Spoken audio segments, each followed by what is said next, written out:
Hi all, welcome back to Ashkimi. Today I'm come up with a trick to find out the structure of a molecule using VSEPR theory. Every one of you might be knowing that VSEPR theory is a theory for predicting the geometry or shape of a given molecule.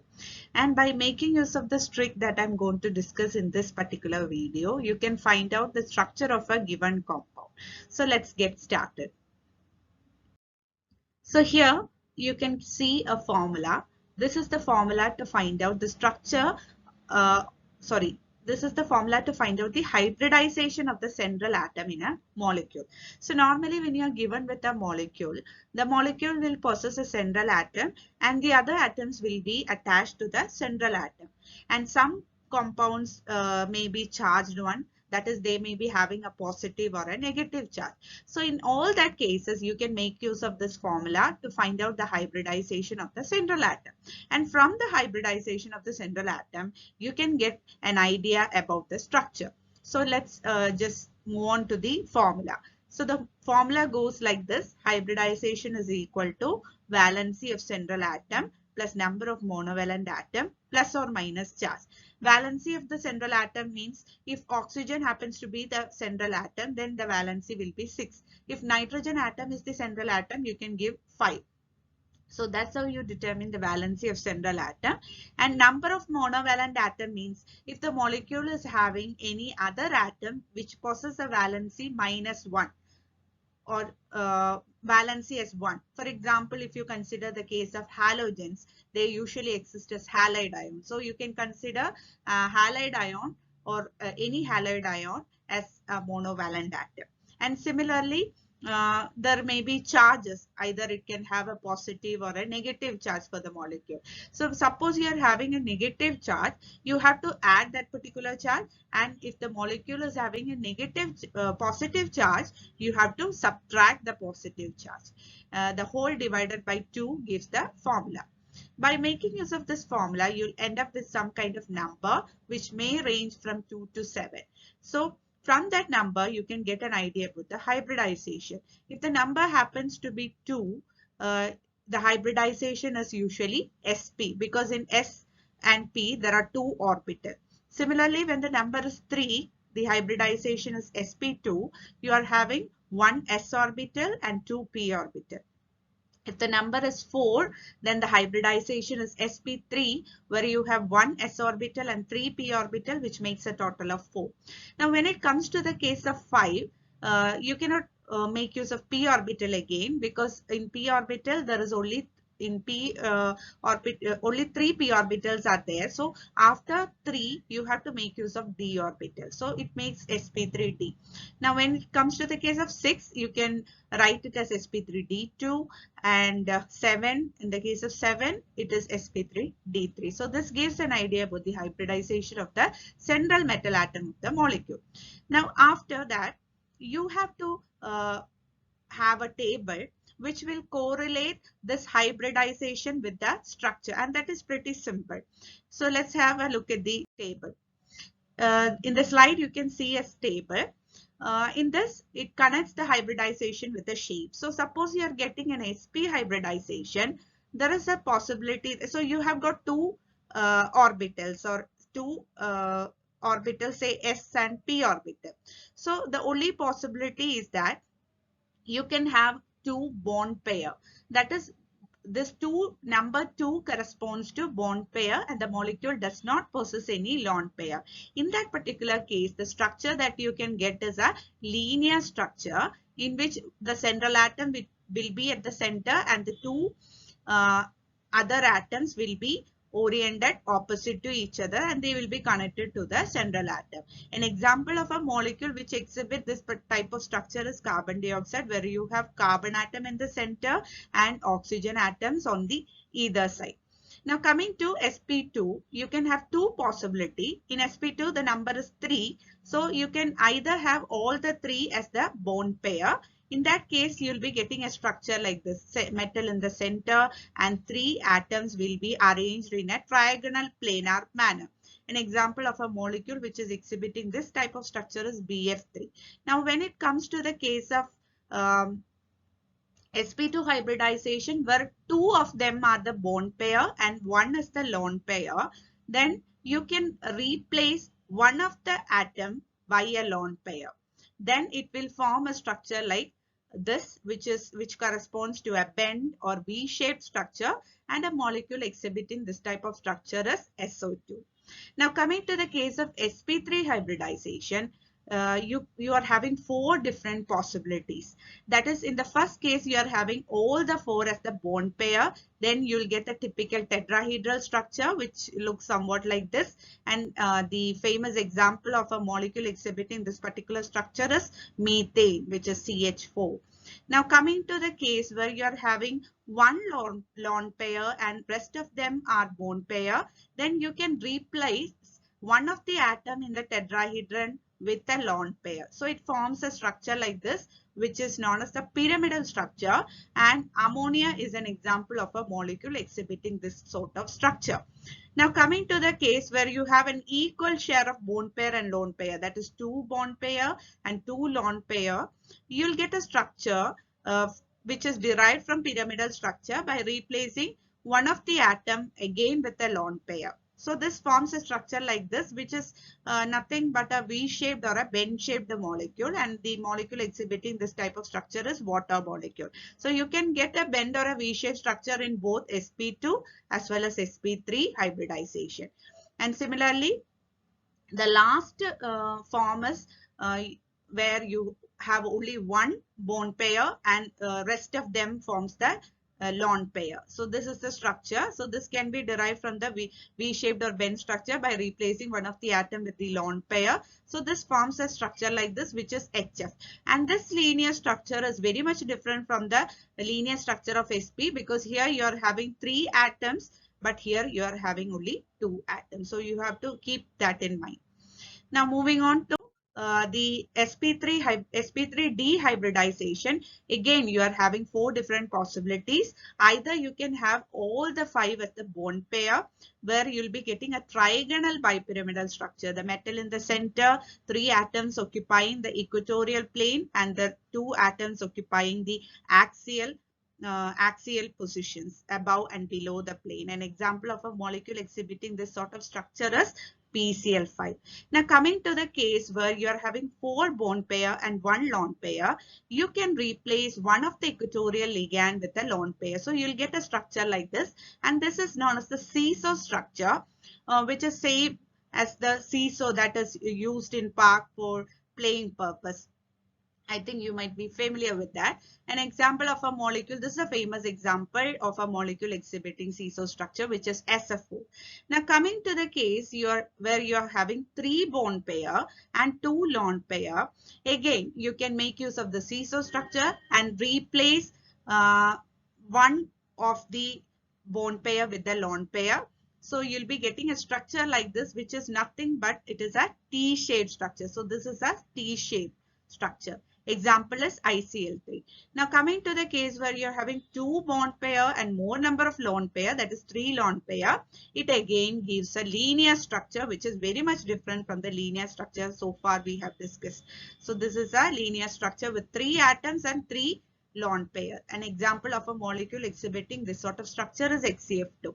Now coming to the case of sp3d2, it is having two different possibilities. So in sp3d2 you are having 6 orbitals. So the 6 of them can form bond pair.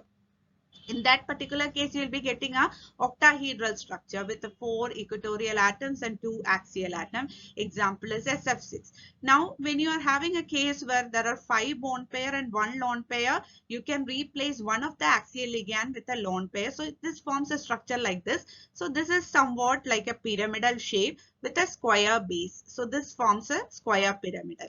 An example of a molecule exhibiting this sort of structure is IF7. Now, in order to have a better idea about this concept, we'll work out some examples. Oh, I'm sorry, you're having some more examples. For sp3d2, you can also have a possibility of having 4 bond pair and 2 lone pair. In that particular case, you have to remove the 2 axial ligands from the octahedron. So it forms a square planar structure. An example is HCF4. And coming to sp3d3, it has only one structure with no lone pair, that is 7 bond pairs, and it forms a structure like pentagonal bipyramidal. So this is a pentagon and it has got 2 axial ligands. So it forms a pentagonal bipyramidal structure. IF7 is an example. Now we'll move on to the discussion of some of the questions which are asked from this portion. So this is the first question that we are going to discuss. This is about TFI, that is tellurium, fluoro compound of tellurium.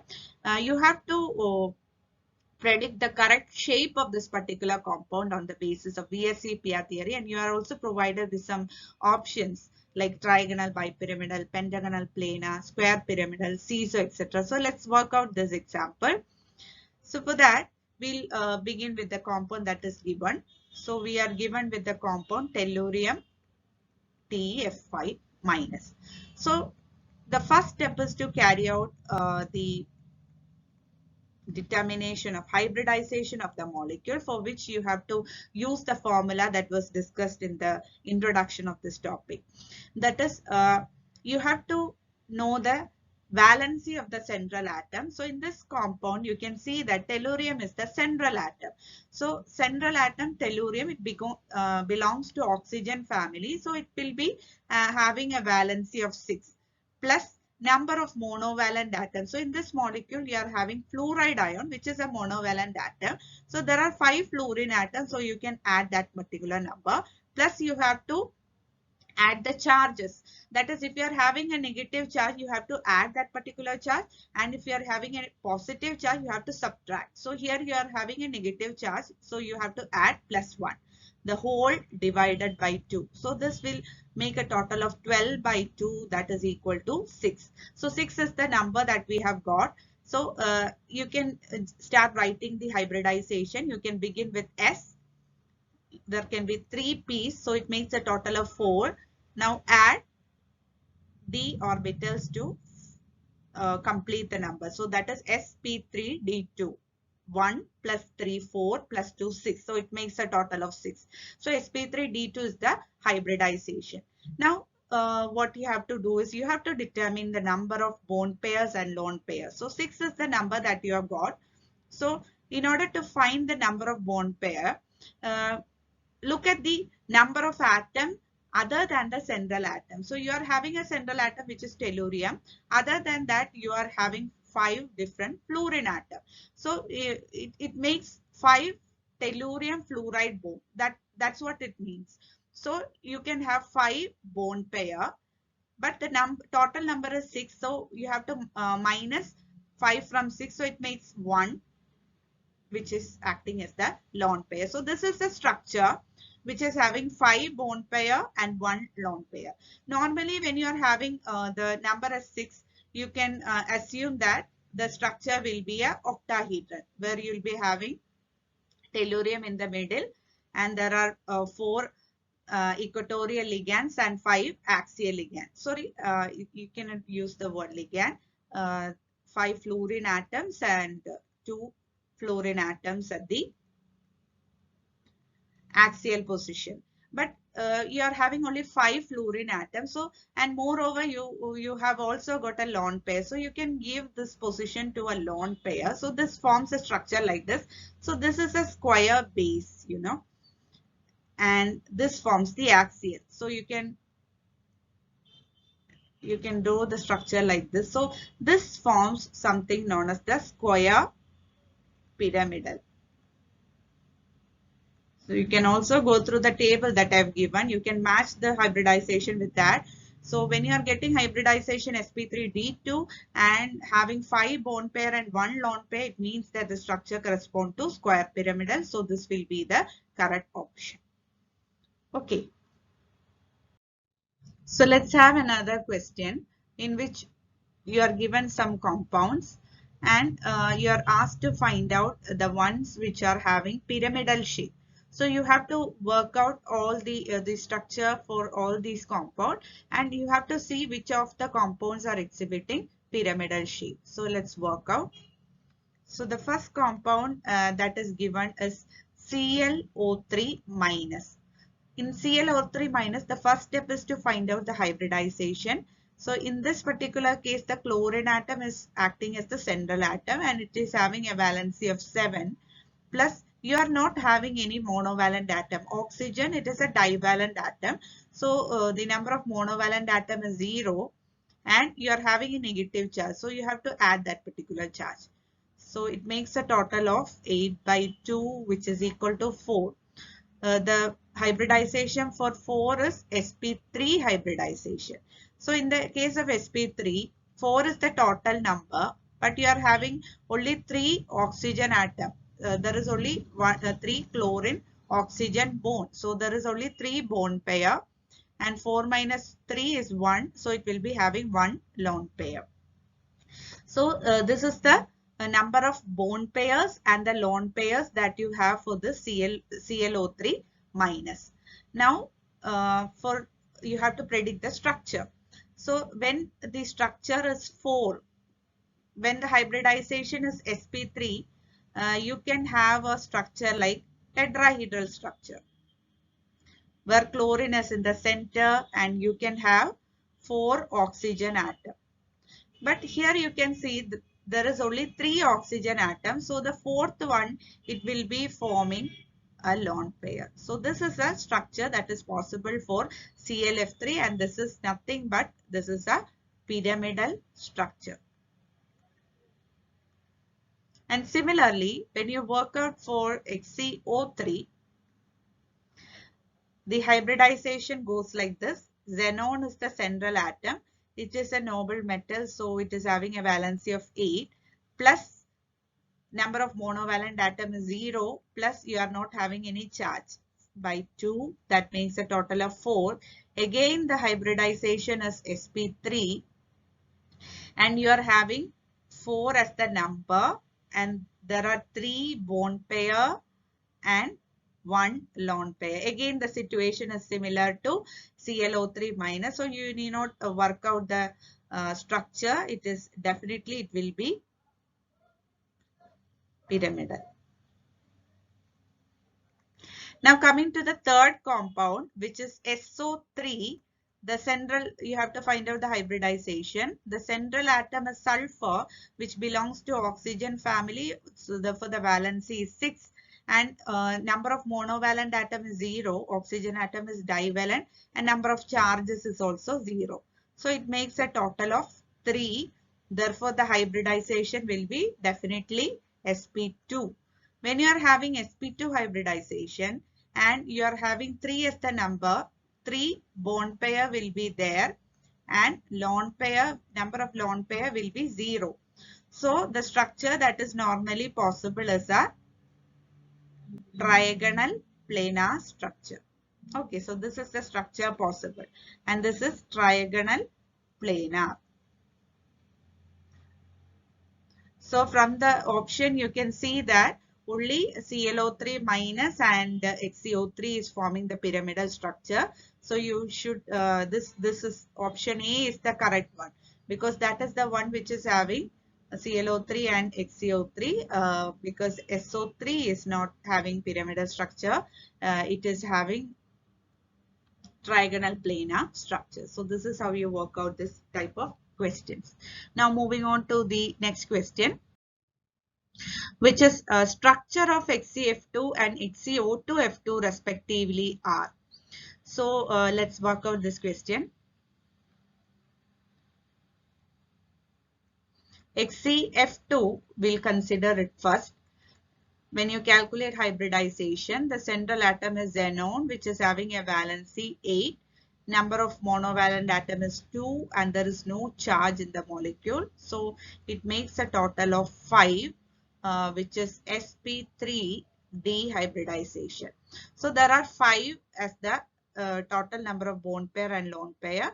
There are only 2 fluorine atoms, so therefore the number of bond pair will be 2, and there will be 2 lone pair. And when you are having a structure 5, the structure that is normally possible is like pentagonal bipyramidal, or trigonal bipyramidal, or square pyramidal. That is the structure that is normally possible.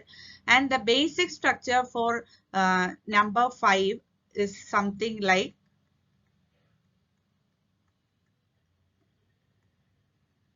This is the structure that is normally possible.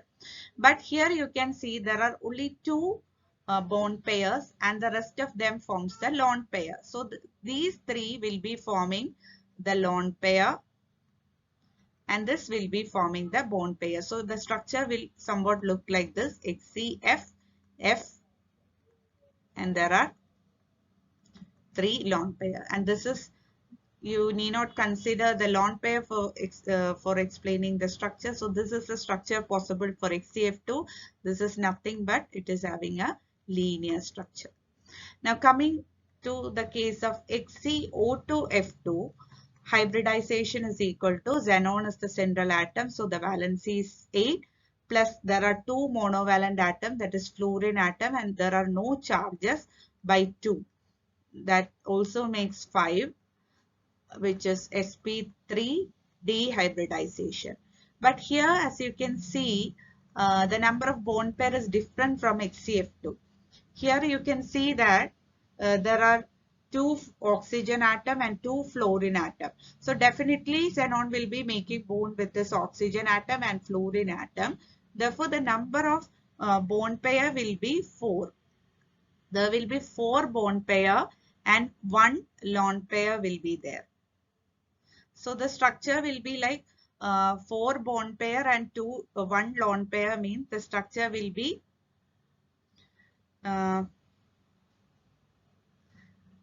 it is a special case where you have a structure called a seesaw structure. That is, xenon will be at the center and 2 oxygen atoms will be occupying this particular position and 2 fluorine atom, and there will be 1 lone pair. So this is the structure that you get from the table. So when you have this sp3d as the hybridization with the 4 bond pair and 1 lone pair, you can get a structure like seesaw. So that is with the help of the table you can predict the structure. So the correct option will be linear for HCF2 and seesaw structure for HCO2F2. So this will be the correct option. So now let's have the last question for this video, which is a different question from the questions so far discussed. So here you are given with some species like SF4, BF4 minus, HCF4, ICL4, etc. And you are asked to find out the species which are having 2 lone pair. So let's get started. So let's begin with the first one, which is SF4. SF4, as you know, sulfur atom is the central atom. So initially you have to find out the hybridization. Sulfur is having a valency of 6 and there are 4 fluorine atom which are monovalent. There are no charges. So it makes a total of 10 by 2, which is equal to 5. So 5 is the total number. That is, it's the total number of bond pair and lone pair. You are having 4 fluorine atom, which means that you can form 4 bond pairs and 1 lone pair. So this is the case with SF4.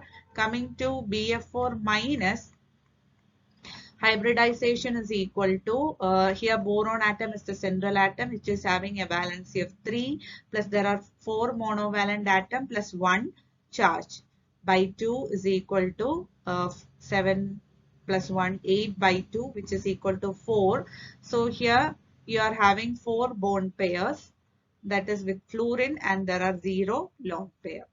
Now coming to the case of HCF4, which is having a hybridization like the xenon is the central atom. So it is having a valency of 8 plus there are 4 fluorine atom, no charges. So it makes a total of 12 by 2, which is equal to 6. So there are 4 fluorine atoms. So definitely 4 bond pair will be there and the other 2 will be lone pair. Now coming to the case of ICL4, the hybridization is equal to iodine is the central atom, valency is 7 plus there are 4 fluorine atom which are monovalent by 2, which makes a total of